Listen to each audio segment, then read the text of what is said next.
إن الحمد لله نحمده ونستعينه ونستغفره ونعوذ بالله من شرور أنفسنا ومن سيئات أعمالنا من يهده الله فلا مضل له ومن يضلله فلا هادي له وأشهد أن لا إله إلا الله وحده لا شريك له وأشهد أن محمدًا عبده ورسوله أما بعد فإن أحسن الكلام كلام الله وخير الهدي هدي محمد صلى الله عليه وسلم وشر الأمور محدثاتها وكل محدثة بدعة وكل بدعة ضلالة الضلالة في النار من يطع الله ورسوله فقد رشد واهتدى ومن يعص الله ورسوله فقد ضل وغوى اللهم صل على محمد وعلى آل محمد كما صليت على إبراهيم وعلى آل إبراهيم إنك حميد مجيد اللهم بارك على محمد وعلى آل محمد كما باركت على إبراهيم وعلى آل إبراهيم إنك حميد مجيد رب اشرح لي صدري ويسر لي أمري واحلل عقدة من لساني يفقهوا قولي رب زدني علما أما بعد فأعوذ بالله من الشيطان الرجيم بسم الله الرحمن الرحيم ومن يبتغي غير الإسلام دينا فلن يقبل منه وهو في الآخرة من الخاسرين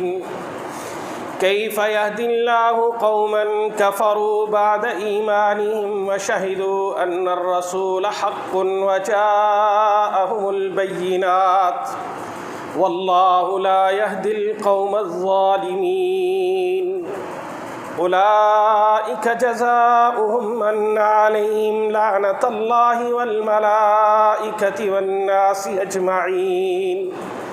خالدين فيها لا يخفف عنهم العذاب